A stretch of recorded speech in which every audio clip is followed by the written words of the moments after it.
आज हम एक स्किन कंडीशन के बारे में बात करेंगे जिसका नाम है स्केबीज। स्केबीज होता है ये बीमारी, जो स्किन की बीमारी है, ये एक माइट की वजह से होती है। ये रहा हमारा माइट। स्केबीज इस माइट से होती है और इस माइट का नाम है सार्कोपिटस स्केबाई। सार्कोपिटस स्केबाई, सार्कोपिटस स्केबाई। ये इसकी वजह से होता है हमारा स्केबीज का इन्फेक्शन, जो स्किन का इन्फेक्शन होता है। और ये इन्फेक्शन हाईली कंटेजियस है, यानी ये कॉन्टैक्ट से इजीली हो जाती है ये इन्फेक्शन। या फिर कंटेमिनेटेड क्लोथिंग या कंटेमिनेटेड हम पेशेंट के साथ टच कर रहे हैं जो स्केबीज से सफर कर रहा है, उससे ये डिजीज आसानी से हो जाती है। अब इसकी पैथोजेनेसिस क्या होती है कि ये जो माइट होता है ये फर्टिलाइज्ड होता है, फीमेल फर्टिलाइज्ड माइट होता है। ये फीमेल होता है और ये फर्टिलाइज होता है। फीमेल फर्टिलाइज्ड माइट जो होता है ये हमारे स्ट्रेटम कॉर्नियम में जाता है, स्किन की लेयर होती है स्ट्रेटम कॉर्नियम में बरो करता है, ये बरो करता है। स्ट्रेटम कॉर्नियम स्किन की लेयर होती है, ये वहां पे जाके ये चला जाता है स्ट्रेटम कॉर्नियम में, वहां जाके ये एग देता है अपने। जो एग होते हैं वो बाद में कन्वर्ट हो जाते हैं निम्फ में, और निम्फ 2 हफ्ते के बाद एडल्ट में कन्वर्ट हो जाता है, एडल्ट में। और ये एडल्ट मेल और फीमेल जो होते हैं ये बाद में जाके बाकी स्किन में आ जाते हैं, स्किन की टॉप लेयर्स में आ जाते हैं, जिसकी वजह से बाकी लोगों को ये इन्फेक्शन कर सकते हैं, इन्फेक्शन कर सकते हैं। ये थी छोटी सी पैथोजेनेसिस। फर्टिलाइज्ड माइट था, उसने बरो किया स्किन में, स्ट्रेटम कॉर्नियम लेयर में जाके उसने एग्स दिए। एग्स देने के बाद वो निम्फ में कन्वर्ट हुआ, फिर 2 हफ्ते के बाद वो एडल्ट में कन्वर्ट हो गया, और वो जो स्किन में आगे सुपरफिशियली एडल्ट आ गए बाद में, जिन्होंने इन्फेक्शन कर दिया। ये थोड़ा सा पैथोजेनेसिस था। अब इसमें जो लीजन्स होते हैं उनकी डिस्ट्रीब्यूशन देखें कि कहाँ कहाँ पर होते हैं ये। उसके लिए मैं एक छोटी सी डायग्राम बनाऊंगा, उसमें हमारे लिए ईजी हो जाएगा देखना। अगर मैं ये बनाऊं, ये हमारा रहा हैंड, ये रहा हैंड, 1 2 3 4, ये 5, ये हैंड आ गया, और ये ट्रंक आ गई, और यहाँ पे हमारा थाई आ गया, ये थाई आ गया। इसकी जो लीजन्स होते हैं वो फिंगर की वेब स्पेसिस जो होती हैं, ये होती है वेब स्पेसिस। थोड़ा सा लाइट बनाते हैं इसको, यहाँ पे वेब स्पेसिस होती है, यहाँ पे होती है, ये लीजन्स होते हैं इसके वेब स्पेसिस में। इसके बाद ये हो सकता है हमारा ulnar border of four arm, यहाँ पर हो सकते हैं। इसके बाद अल्नर बॉर्डर ऑफ आर्म में हो सकते हैं, और यहाँ पे रहता है एंटीरियर एक्सिलरी फोल्ड, और इसके ऊपर भी हो सकते हैं एंटीरियर एक्सिलरी फोल्ड के ऊपर। इसके बाद यहाँ हमारा रहता है चेस्ट, और यहाँ पे रहता है एरियोला। एरियोला के आगे पीछे भी ये स्केबिस के लीजन हो सकते हैं, एरियोला के आगे पीछे। इसके बाद यहाँ रहता है हमारा अम्बलाइकस, अम्बलाइकस के एरिया पे भी हो सकते हैं, और पैरा एम्बलाइकल एरिया जो होता है यहाँ भी स्केबिस के लीजन हो सकते हैं। इसके बाद ये हमारी बेल्ट लाइन होती है, जहाँ पे हमें बेल्ट लगाते हैं, तो यहाँ पर भी स्केबिस के लीजन हो सकते हैं। उसके बाद ये लोअर एब्डोमेन में भी हो सकते हैं। उसके बाद अगर हम बात करें यहाँ पेनिस, पेनिस के शॉर्ट में भी हो सकते हैं ये। स्क्रोटम में भी हो सकते हैं, स्क्रोटम में भी हो सकते हैं। इसके बाद अगर फीमेल की बात करें, फीमेल के वल्वा में हो सकते हैं, फीमेल के वल्वा एरिया जो होता है ये वहाँ भी हो सकते हैं। इसके बाद ये ग्राइन एरिया, ये जो ग्राइन एरिया रहता है यहाँ पर भी स्केबीज के लीजन लिख सकते हैं। उसके बाद जो मीडियल एस्पेक्ट ऑफ थाई होता है यहाँ पर भी हो सकते हैं स्केबीज के lesion, medial aspect of thigh. इसके बाद नीज में हो सकते हैं, नीज में हो सकते हैं। उसके बाद हमारा फुट आ गया, फुट के एंकल में हो सकते हैं। उसके बाद फुट की वेब स्पेसिस में भी ये लीजन हो सकते हैं, वेब जो होता है फुट के, वहाँ पर भी स्केबीज के लीजन हो सकते हैं। ये डिस्ट्रीब्यूशन है स्केबीज के लीजन की, कहाँ कहाँ हमें लीजन मिल सकते हैं स्केबीज के, डिस्ट्रीब्यूशन। ये जो यहाँ पे ये फिंगर वेब स्पेसिस को इन्वॉल्व कर रहा है, और यहाँ पे ulnar border of four arm, फिर अल्नर बॉर्डर ऑफ आर्म, उसके बाद एंटीरियर एक्सिलरी फोल्ड, और यहाँ पर ये वापस यहाँ पे ये एक सर्कल बना रहा है यहाँ से लेके यहाँ तक, और इसको कहते हैं हम सर्कल ऑफ हैब्रा, जो कि इसका नाम दिया गया है स्केबिस की जो डिस्ट्रीब्यूशन का, जो टिपिकल डिस्ट्रीब्यूशन होती है, एक सर्कल सा बन जाता है यहाँ पे, यहाँ से लेके यहाँ तक, इसे कहते हैं हम सर्कल ऑफ हैब्रा, सर्कल ऑफ हैब्रा। अब यहाँ पे डिस्ट्रीब्यूशन की बात कर रहे हैं तो हमें ना यहाँ पे फेस इन्वॉल्व नहीं होता है, फेस स्केबीज में इन्वॉल्व ज़्यादातर नहीं होता है, और साथ में स्कैल्प भी इन्वॉल्व नहीं होता है, स्कैल्प इन्वॉल्व नहीं होता है। फेस और स्कैल्प जो है ज़्यादातर हमें अगर इन्वॉल्वमेंट है तो ये इन्फेंट्स में होती है इन्वॉल्वमेंट्स, फेस और स्कैल्प जो होता है इन्फेंट्स में इन्वॉल्व हो जाते हैं, अदरवाइज अडल्ट में फेस और स्कैल्प ज़्यादातर इन्वॉल्व नहीं होते हैं। डायग्नोसिस कैसे करते हैं स्केबीज को? डायग्नोसिस के लिए देखते हैं हमें क्या करना पड़ता है। सबसे पहले तो टिपिकल डिस्ट्रीब्यूशन रहती है इनकी, जैसे कि हमने देखा अभी कहाँ कहाँ पे होते हैं, तो डिस्ट्रीब्यूशन से हमें आइडिया लग जाता है। दूसरा होता है कि इसके लीजन्स कैसे होते हैं। लीजन ज़्यादातर पैप्यूलोविजाइकल कॉमन लीजन होते हैं, पैप्यूलोविजाइकल, यानी फ्लूइड फील्ड लीजन होते हैं, पानी होता है उनके लीजन्स में, जो भी उनके जख्म होते हैं उसमें पानी होता है, दैट इज पैप्यूलोविजाइकल लीजन होते हैं, और उनकी डिस्ट्रीब्यूशन हमने ऑलरेडी देख ली। साथ में एक चीज़ और है कि ये बरो करते हैं, बरो या टनल जिसे कहते हैं, टनल बनाते हैं जहाँ भी ये जाते हैं, बरो या टनल कहते हैं।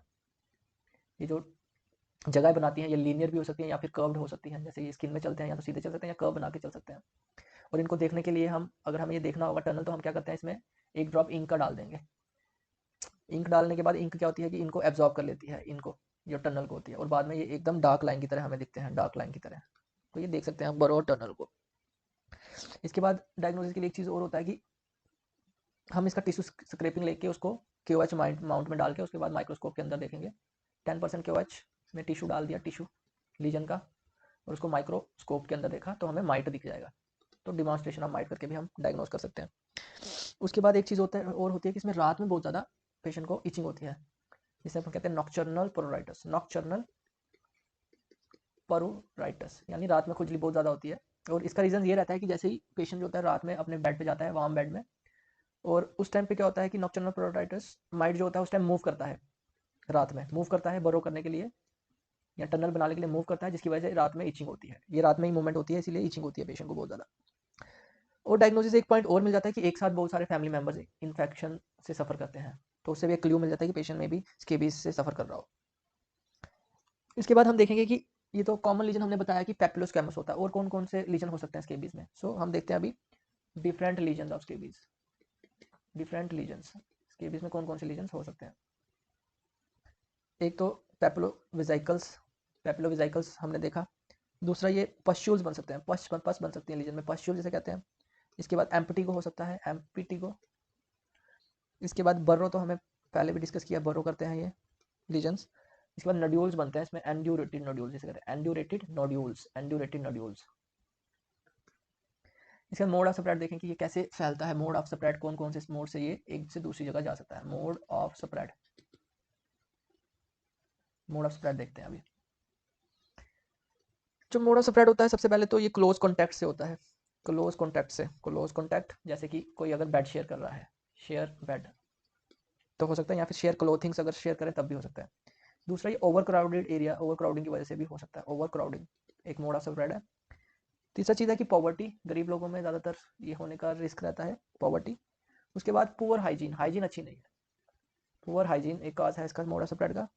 और लास्ट में सेक्सुअल कॉन्टैक्ट की वजह से भी ये हो सकता है, सेक्सुअल कॉन्टैक्ट। सो ये मोड ऑफ स्प्रेड है जिसकी वजह से स्केबीज हो सकता है। और ये तो ज़्यादातर स्केबीज इची होता है, और एक स्केबीज और होता है जिसे कहते हैं हम नॉन इची स्केबी, जिसमें इचिंग नहीं होता है, नॉन इची स्केबीज। नॉन इची स्केबीज ज़्यादातर साइकेट्रिक पेशेंट में मिलता है, जैसे स्किज़ोफ्रेनिया, डाउन सिंड्रोम का हो गया। सो नॉन इची स्केबी को हम, टाइप्स होती हैं इसकी।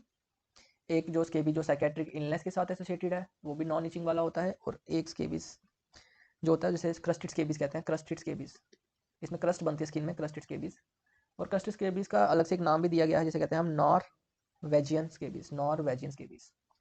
तो अभी देखते हैं नॉरवेजियन स्केबीज क्या होता है, जिसे क्रस्टेड स्केबीज कहते हैं हमें। इसमें क्या होता है कि पेशेंट को वाइड स्प्रेड हाइपर कीराटोटिक लीजन होते हैं, इसमें हाइपर कीराटोटिक लीजन होते हैं, हाइपर कीराटोटिक लीजन होते हैं वाइड स्प्रेड, और साथ साथ में क्रस्टिंग होती है, क्रस्टिंग क्रस्टिंग होती है। और ये बहुत ही ज़्यादा इन्फेक्शियस होते हैं ये लीजन, और इसमें मिलियंस ऑफ माइट्स होते हैं, इसमें क्रस्ट में millions of mites, millions of mites होते हैं इसमें।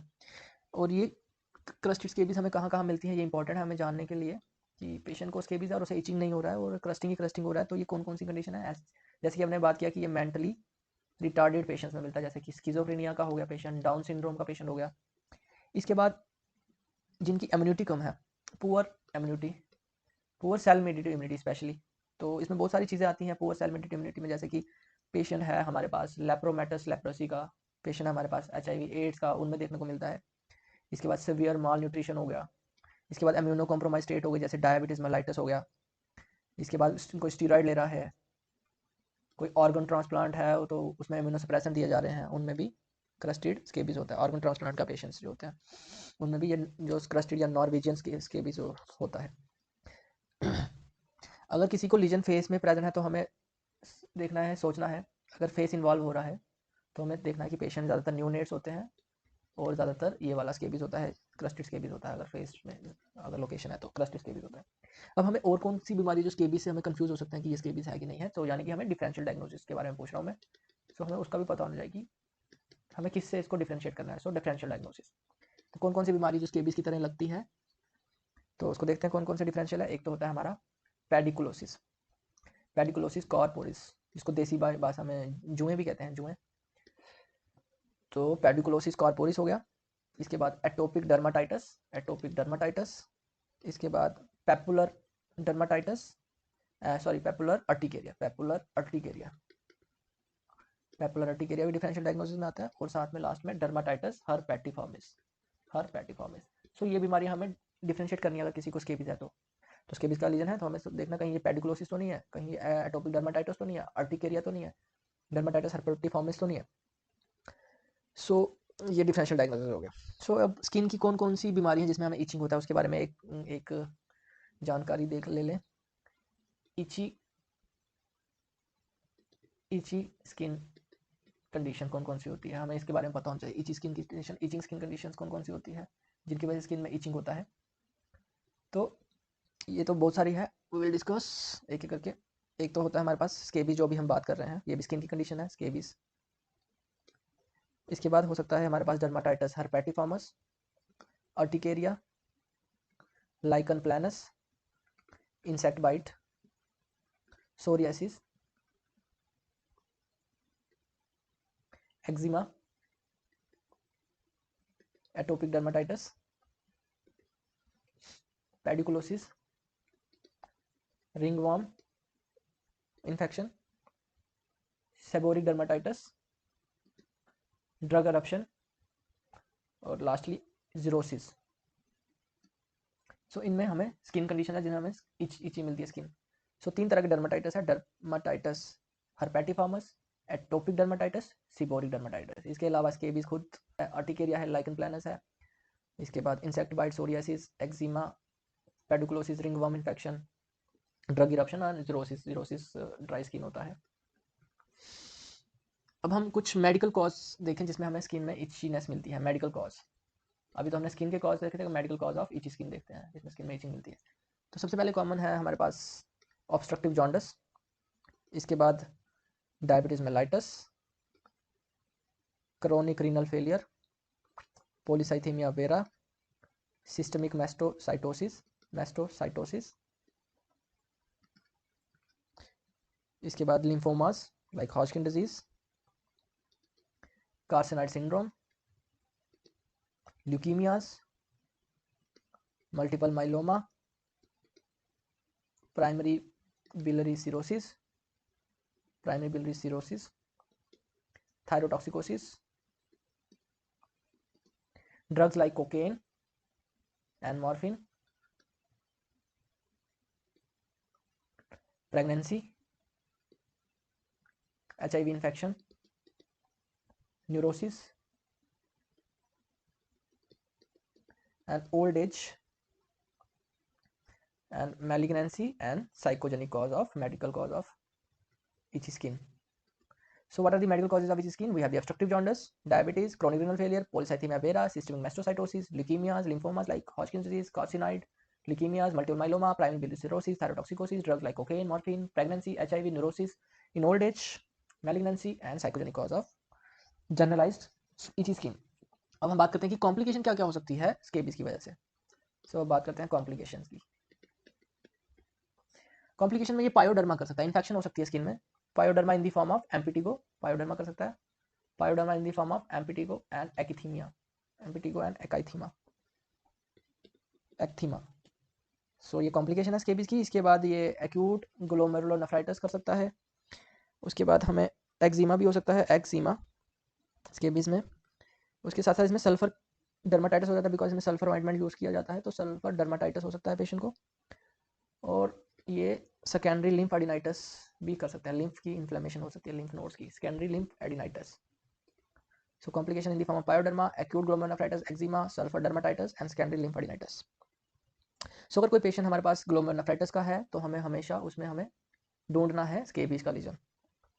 अब मैनेजमेंट की बात करें, ट्रीटमेंट की या मैनेजमेंट पार्ट में अगर आए हम, जो मैनेजमेंट होती है स्केबीज की, सबसे पहले अगर किसी को इन्फेक्शन हो गया, पायोडर्मा हो गया, तो हमें उसको एंटीबायोटिक्स देना है, और पेशेंट को कहना है कि वो अपने नेल्स ट्रिम करे प्रॉपरली, नेल्स को ट्रिम करे प्रॉपरली, और जो उसके डेली यूज आर्टिकल्स है उसको सेपरेट रखना है, जैसे कि टॉवल, पिलो, बेडशीट्स जो होती हैं इनको सेपरेट रखना है, प्रॉपरली लॉन्ड्रिंग करनी है, यानी कि धोना वोना है। तो इसको बेडशीट जो है इसको सेपरेट करना है, ये इसके जितने भी यूज़ में आते हैं, बाकी फैमिली मेम्बर्स इसको ना यूज़ करें और इसको प्रॉपरली सेपरेट रखना है। इसके बाद पेशेंट को बहुत ज़्यादा इचिंग होती है, उसके लिए हमारे पास एंटी हिस्टामिनिक्स देते हैं। पेशेंट को हम एंटी हिस्टामिनिक्स देते हैं, एंटी हिस्टामिन्स आते हैं, इसके साथ साथ कैलामीन लोशंस आते हैं, कैलामीन लोशंस आते हैं लगाने के लिए। इसके बाद अगर क्रस्टेड जो स्केबीज होता है उसके लिए हमें किरेटोलिटिक एजेंट्स देना पड़ता है, keratolytic agents in the form of 6% salicylic acid आता है, 6% सैलिसिलिक एसिड, ये दे सकते हैं। और हमें फैमिली मेम्बर्स को भी ट्रीट करना है, फैमिली मेम्बर्स को भी ट्रीट करना है। अब हमें क्या क्या इंस्ट्रक्शंस जो होती है वो पेशेंट को देनी है जब वो अपनी मेडिसिन लगाने से पहले। हमें उसे सबसे पहले कहना है कि रोज़ अपना जो डे स्टार्ट करे, इंस्ट्रक्शंस अभी हम बात करना कि क्या क्या इंस्ट्रक्शंस देनी है हमको। तो पेशेंट को कहना है कि वो अपना जब दिन स्टार्ट करता है प्रॉपरली सोप से धोए और स्किन को ड्राई करे, तो प्रॉपर बाथ लेना है उसको। उसके बाद वो मेडिसिन उसको पूरी बॉडी में लगाना है, मेडिसिन जो होती है वो पूरी बॉडी में लगाना है, उसको चिन से नीचे स्टार्ट करना है, मेडिसिन होल बॉडी में लगाना है। ये होल बॉडी में ज़्यादातर वो रात को ही लगाने को हम कहते हैं, जबकि वो बेड में जाने से पहले नाइट में लगाएगा मेडिसिन। और जैसे ही सुबह उठेगा नेक्स्ट डे उठने के बाद उसको प्रॉपरली अपने बेड शीट्स चेंज करनी है और अपने यूज़ किए हुए आइटम्स को वॉश करना है, जैसे टॉवल पिल्लो हो गया, और खुद भी बाथ लेना है सोप और वाटर से, सोप और वाटर से। और कौन कौन सी ऑइंटमेंट्स जो है हम देते हैं इनको लगाने के लिए, हमारे पास बहुत सारे मेडिसिन होते हैं जो लगाने के लिए देते हैं। तो एक तो परमेथ्रिन आता है, परमेथ्रिन देते हैं। प्रेगनेंसी में हम देते हैं, एक तो अगर हम प्रेगनेंसी या इन्फेंट्स की बात करें, प्रेगनेंसी इन्फेंट में हम देते हैं एक तो सल्फर की ऑइंटमेंट्स होती है, परमेथ्रिन भी हम दे सकते हैं, साथ में क्रोटामिटॉन भी दे सकते हैं, क्रोटामिटॉन ये प्रेफर किए जाते हैं प्रेगनेंसी में। और जो सल्फर वाले जो ऑइंटमेंट होते हैं वो हमें 3 दिन के लिए देना रहता है, ज़्यादा नहीं देते हैं इसको, इसकी वजह से सल्फर डर्मेटाइटिस हो सकता है।